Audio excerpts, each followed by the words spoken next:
Welcome to the Deep Dive. Today, we're taking a look at the new World Economic Forum's Future of Jobs report for 2025. And this is a big one. It really is. It's not just a survey, it's this immense strategic temperature check. We're talking about the outlook from over 1,000 global employers. Representing more than 14 million workers? Yeah. I mean, the scale of this is just...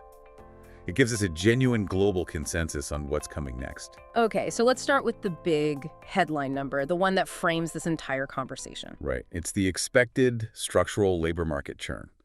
They predict that 22% of today's jobs are going to be affected by 2030. 22%. That sounds, well, it sounds like chaos. Like the bottom is just falling out of the job market. It does. But we have to be really clear about what that number means. The report paints a picture of massive recomposition, not collapse. Okay, so it's not all doom and gloom. Not at all. That 22% is the sum of two things, creation and displacement. On one hand, employers expect to create 170 million new jobs. 170 million, that's what, about 14% of current employment? Exactly. But that's offset by the displacement of about 92 million current jobs, which is roughly 8%. So if you do the math, we're left with a net result of 78 million new jobs, a 7% growth globally. That's a fundamentally positive outlook. It is. The challenge isn't the number of jobs. The challenge is the skills needed to move almost a quarter of the entire workforce through this massive shift. Right, that transition is the real problem. And what's driving all this turbulence? Well, the report boils it down to 5 big macro trends. You've got technological change, economic uncertainty, the green transition, demographic shifts, and this growing geoeconomic fragmentation. Okay, let's unpack those. I want to start with the one that feels most immediate for everyone, technology. What's the single biggest trend employers are grappling with? You know, surprisingly, it's not just AI on its own. It's the broadening of digital access. 60% of employers expect that to be what fundamentally transforms their business by 2030. So it's the infrastructure, the thing that makes all the other tech possible. It's the enabling layer, exactly. And I have to assume, when we drill down into the specific technologies riding on that wave, AI is still the engine, right? Oh, absolutely. AI and information processing tech are expected to transform a staggering 86% of businesses. And you can see where the money's going. How so? Investment in generative AI. It's increased nearly eightfold since November 2022. The capital is just pouring in. Companies believe these tools are ready to go right now. Okay, here's where I want to push on that a little. If tech is moving this fast, why is economic uncertainty like the cost of living and inflation cited by half of employers as the second most transformative driver? That seems to almost contradict the tech focus. That's a really interesting tension in the data. I think of it this way. Technology is the engine of long-term structural change, but economic uncertainty. That's the engine of short-term strategic worry. So it's the difference between planning and reacting. Precisely. Inflation, cost of living. Those things hit your bottom line today. They force you to react immediately. Tech is a more proactive, managed investment, so businesses are juggling both at once. That makes a lot of sense. Now, what about that fifth driver you mentioned, geoeconomic fragmentation? For a lot of listeners, that's just jargon. What does it actually mean for a company? It means supply chain fragility. It means a world splitting into competing trade blocs. Geopolitical tensions are expected to transform about a third of organizations. And the most tangible response to that fear is pulling back from globalized sourcing, isn't it? Exactly. We see a decisive tilt toward resilience over raw efficiency. Employers who are worried about trade restrictions are 50% more likely to plan to reshore their operations. Reshore meaning bring it back home. Bring it back home or nearshore it. We're seeing about 14.5% planning to reshore versus only about 8.7% planning to offshore. They're willing to pay more to protect themselves from global disruption. Let's move to the other two big transitions, climate and demographics. How are things like climate change mitigation actually showing up in business strategy? Well, they're driving the need for completely new operational blueprints and, more importantly, new skills. If you're serious about mitigation, you suddenly need renewable energy engineers. If you're serious about adaptation, you need climate risk specialists. It's a whole new layer of operational necessity. And on the demographic side, with aging populations, there's this dual effect, right? It creates demand for care workers, but it also speeds up automation. It creates a huge labor supply crunch. You have a surge in demand for nurses and personal care aides, but the general working age population is shrinking. So what do employers do? They turn to technology. They have to. The data is so clear on this. Employers affected by aging populations are accelerating automation about 6% faster than the global average. They're literally using machines to fill the gaps left by retiring workers. Okay, so that gives us the context of the forces at play. Let's shift now to the jobs themselves. When we look at the fastest growing roles in percentage terms, tech just completely dominates. It really does. I mean, the list is pure innovation. Big data specialists, fintech engineers, AI and machine learning specialists. But you also see these green roles that intersect with tech, like autonomous and electric vehicle specialists. These are the niche, high-value jobs that are accelerating the fastest. That makes total sense for a future of jobs headline. Yeah. But, and this is the really interesting part, if we shift from percentage speed to just the largest growth in absolute numbers, the picture changes completely. Yeah. And we get a massive surprise. This is maybe the most fascinating finding in the whole report. The absolute leader in projected job growth, we're talking an estimated 35 million new jobs by 2030, is farm workers, laborers, and other agricultural workers. 35 million. More manual agricultural jobs. That seems to fly in the face of everything we just said about AI and automation. How is that possible? Because it's about augmentation, not substitution.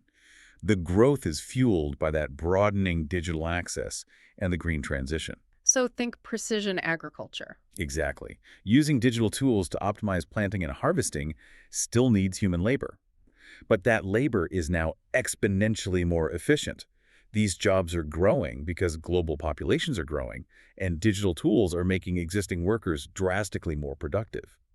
It's not contradiction. I see. It's technology enabling a foundational industry to expand sustainably. What other high-volume roles are growing? A lot of roles that physically move the economy. Delivery drivers, construction workers, salespersons, and of course the care economy is surging. Nursing professionals, personal care aides. Huge volume growth there. And on the flip side, the fastest declining roles. It's the ones we'd expect, I assume. It is. The displacement is really concentrated in routine, predictable tasks. Think of traditional clerical work, cashiers, ticket clerks, administrative assistants, data entry, the low-hanging fruit for automation. But what about Gen AI? Is it starting to move up that cognitive ladder and affect more complex knowledge work? We're absolutely seeing that. This is the new detail. Roles that were historically stable or even growing, like graphic designers and legal secretaries, are now projected to decline. Wow. It just shows that Gen AI is getting better at tasks that involve synthesis and structuring information, things that we used to think were safe. Which brings us directly to the skills question. The report notes that the pace of skills instability is, well, it's stabilizing a bit. Is that a sign we're starting to catch up? It's a cautiously optimistic sign. Employers still expect almost 40% of a worker's core skills to be outdated by 2030. That's still huge. But it's down from 44% last year. It is.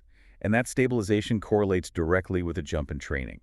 The share of the workforce that completed some kind of training went from 41% to 50% in just a year. Companies are finally realizing upskilling is essential maintenance, not a luxury. So what are the skills we need today to future-proof ourselves against that 40% obsolescence rate? The obvious answer is technology. The top three are AI and big data, networks and cybersecurity, and just general technological literacy.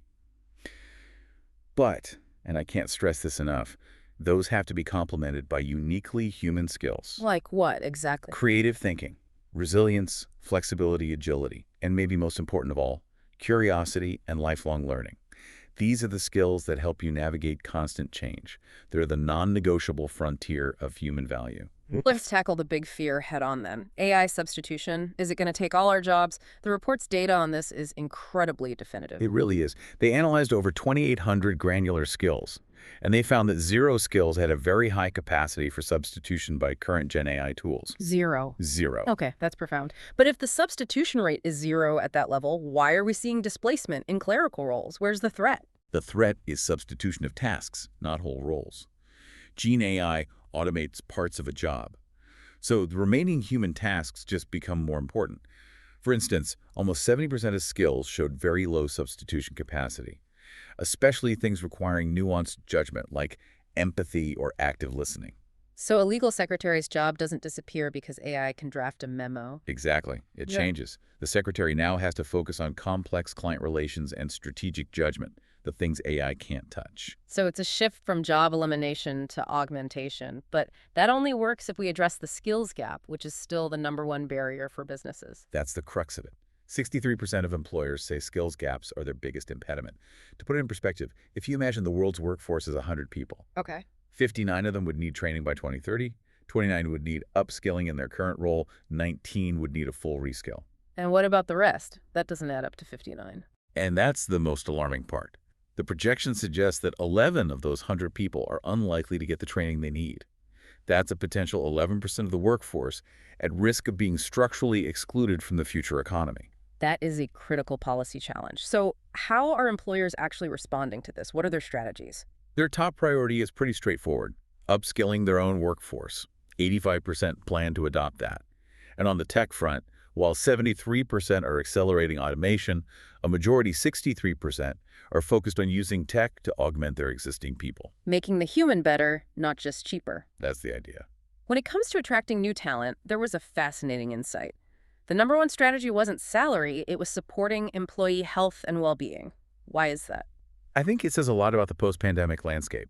Companies know that all this churn and change is a massive source of stress. Prioritizing well-being isn't just nice HR, it's a critical retention strategy. If you don't support your people, you'll lose the very talent you're trying so hard to upskill. Speaking of talent, let's talk about compensation. Are employers actually planning to pay for these new valuable skills? Yes, there's a clear expectation that labor costs will rise. Just over half of employers, 52%, expect to allocate a greater share of their revenue to wages by 2030. And what's driving that? Two main things: aligning wages with productivity and, just aggressively competing to retain people with specialized skills. In a skills-first economy, the value of that highly trained worker goes up. And what do these companies want from government to help manage all this? They want partners in training. The top two requests are government funding for reskilling and upskilling programs and the direct provision of those programs. It's a clear consensus that this transformation is too big for any single company to handle alone.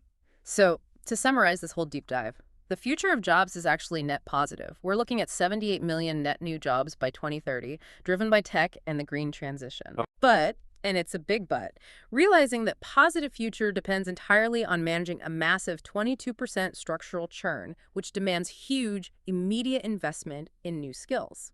The jobs exist in theory, but they depend on us closing that skills gap in practice. And that gap is the single greatest risk to the economy in the next 5 years. That challenge of rewarding specialized skills leads us to our final provocative thought. The report suggests specialization is where the real reward is, especially if we look at wage premiums in the U.S. We should probably clarify what they mean here. The data uses job zones from 1 to 5. Zone 1 is a job with little preparation. Zone 5 is extensive preparation, like a lawyer or an engineer. And the median wage goes up by about 37% for each step you take up that ladder. A huge incentive for training. It is. The market clearly rewards deep investment in knowledge. But if we slice that data by gender, a really fundamental inequity shows up in how that preparation is valued. It's stark. Overall, men get about a 44% wage premium when they move up a job zone. For women, it's only 30%, but the disparity gets even worse at the very top. At the highest level of specialization. Right. When women transition into those most specialized Zone 5 roles, they only get a 15% higher median wage premium. 15. Compared to the 44% premium men get for making that exact same jump. So even when women acquire the highest levels of specialized preparation for the jobs of the future, they are rewarded at a fraction of the rate of their male counterparts. It just raises this huge question about whether our current systems are set up to equally reward that deep investment in skills. And if this skills-first economy is going to work for everyone, ensuring that reward structure is fair has to be a top priority. A critical thought to hold as you look at your own career path. Thank you for guiding us through this. My pleasure. We'll catch you next time for more essential insights.